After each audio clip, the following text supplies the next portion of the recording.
and welcome to Travel Bits. This is a show about my experiences and some of my opinion, and hopefully some tips that you could that will make your traveling a little easier. I am your host, Bonnie Quartermanch from Bonnie's Travel. Right here, it's a small home-based travel agency right here in Seekonk. Today I'm going to talk to you about luggage and bags. Rules and regulations have changed quite a bit through the years, so I'm hoping that I can break it down a little bit for you. The first one I would like to talk to you about is checked luggage or checked bags. These are the big boys. These bags, when you arrive at the airport, you can either go to the sky cap, which is located outside, or when you check in at the airline desk.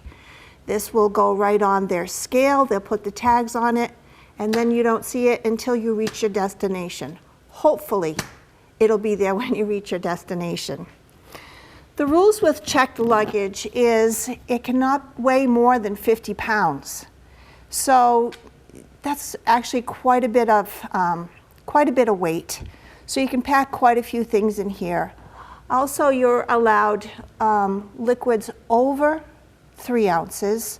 I've packed a bottle of champagne before with no issues.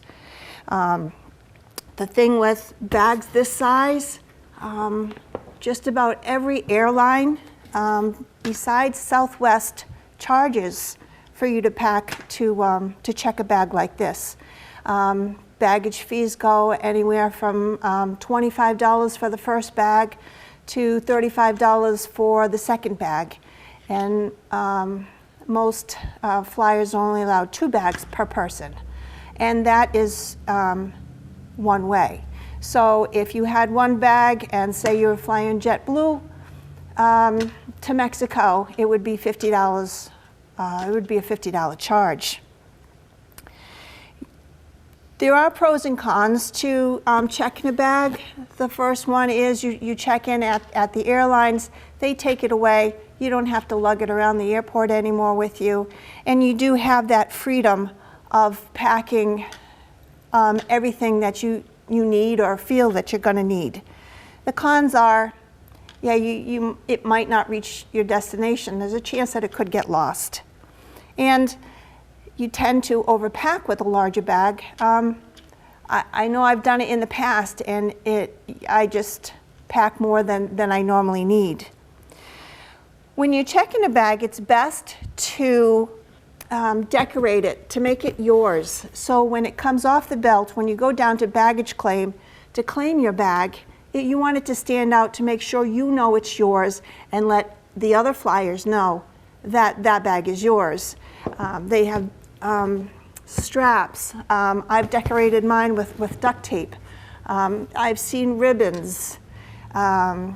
Luggage is not your basic black bag anymore. They come in all different colors and patterns and stuff. But you still will sometimes be confused on which bag is yours. I do recommend that when you do decorate your bag, whatever, do it all over. You got usually straps on top, straps on the side, straps on the bottom, because you never know which way the bag is going to come out on the conveyor belt. So you want to be able to see it.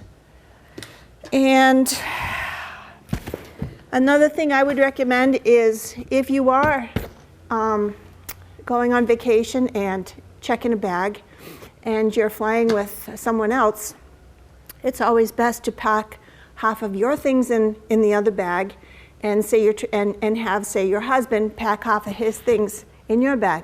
That way, if something should happen, you lose your bag, you're not left totally stranded. You still have some things.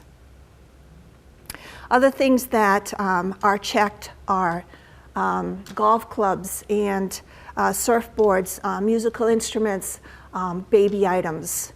So, but you are only allowed 2 pieces per passenger. The next one I want to go over is your carry-on bag. Your carry-on bag, these normally go or these go in the overhead compartment above your seat. Some airlines are now charging for overhead storage. Those can be anywhere, I believe, $15 on up to $25 per bag. Sometimes, too, if the airline doesn't charge, they do run out of overhead space a lot of times, especially if the flight is filled to capacity. At this point, they'll actually look for volunteers where they'll check your bag. At that point, it would be free of charge. But at the same time, too, you would have to go to baggage claim to claim your bag if it's gate checked like that. There is a weight limit on carry-on bags. I believe it's 35 pounds, but I'm not 100% sure on that. I do know that the dimensions are from the top of the handle to the bottom of the wheels. It's 22 inches tall by 14 inches wide. That's pretty standard across all airlines. If you're not sure if your bag is going to fit, usually at most gates there is some kind of stand where you can actually put your carry-on piece in there to see if it fits. If it's too big, they will ask you to check it. The thing with the carry-on bags is you have to be able to lift it yourself. So if you have problems lifting it and putting it overhead, the flight attendants, 9 times out of 10, they will not do it for you. So it's essential that you have to pick it up to put it up. So you are lifting up over your head. Another thing is, too, you have to be able to say, a lot of the airports in the Caribbean, if you're going there, they don't have the gates where you can roll your suitcase down. You would actually have to physically carry it down the steps. So keep that in mind. It's also good to do something to identify the bag as yours. In case it has to be checked, or in a case where you will see, you'll see all different colors and sizes and stuff. And some people, when we land, they just want to grab and go. And there is a chance, it's happened to my husband, where they grabbed his bag and he's yelling, "Stop, that's my bag." Also, you can lock your bags too, but please make sure that there's a TSA approved lock. When you buy your bag locks, it'll say right on the package whether it is TSA approved or not. There are restrictions for this carry-on bags. You're limited on what can go through security because this bag is going through security with you.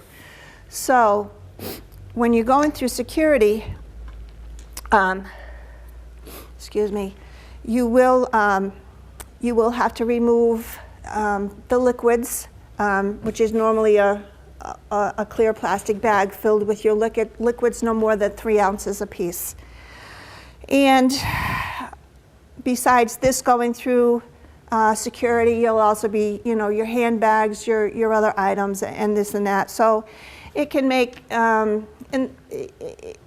things a little bit more frustrating.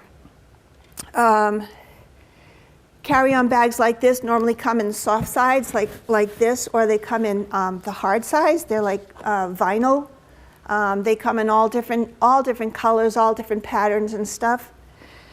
And so you're not usually stuck with your solid black carry-on bag. The things that you would pack in here are not things that you would need during your flight because it will be going up over your head, and you don't want to have to deal with, during your flight, pulling it down to grab something out of there. So make sure whatever you're packing in here you don't need during your flight. The pros to this is you don't have to worry about lost luggage, because if you make it to your destination, your bag is making it to your destination, because when you land, you just open it up, bring it down, and it walks off the plane with you. It saves time because you don't have to go through baggage claim to grab your bag. It's already with you. That saves time where you can get to the car rental counters before the other passengers. The last piece is the small piece that goes underneath the seat in front of you. So this goes on the ground. It's on the floor. It can be as big as you want within reason, because like I said, it has to fit underneath the seat in front of you. What goes in these type bags are things that you're going to need during your flight for comfort, entertainment. You can put your food and your drink in here. There is no charge for these type of bags that's on the floor in front of you. I always make sure that I leave enough room. I usually use this as my overflow bag in case when I'm at a destination and I decide to buy some souvenirs or something, I have that little extra room. Again, this is something that no liquids over 3 ounces can be in this, because this is also going through security with you. I've also found that any type of bag that you do get, find one that has the little strap here that goes over your carry-on piece.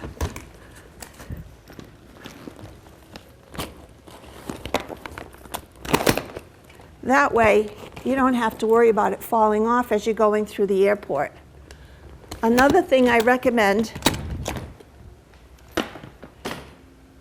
is make sure it has zippers. I've seen a lot of ladies and gentlemen on flights, and they push everything on the floor. If it's not secured, you're going to have all your things spilling out on the floor.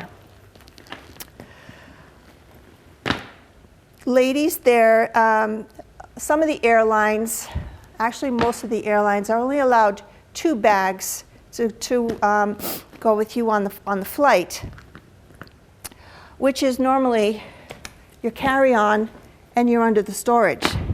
So if you have a pocketbook or a purse on top of that, they will make you put it in either this bag or your carry-on. They will not allow the 3 bags, because it is considered 3 bags. Another piece that is good for the underseat storage is backpacks. Backpacks are very good. Again, those you don't have to worry about putting them on a suitcase. They have plenty of zippers. They go right on. They're excellent carry-on bags, and they slide right underneath the seat in front of you. So I hope that clears up some things with the luggage and restrictions and whatnot that the airport and the airlines and TSA requires.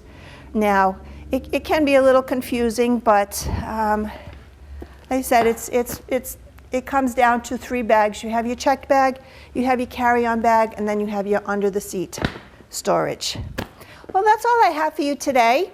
It was great talking to you. I hope you found some helpful hints, or maybe cleared up some foggy areas where it came to luggage and bags and what's allowed on the airlines. If you have any questions or concerns, you want to talk to me about anything, please contact me. I have a Facebook page, Bonnie's Travel, or you can contact me here at contact us at tv9seekonk.com. See you again soon. Bye.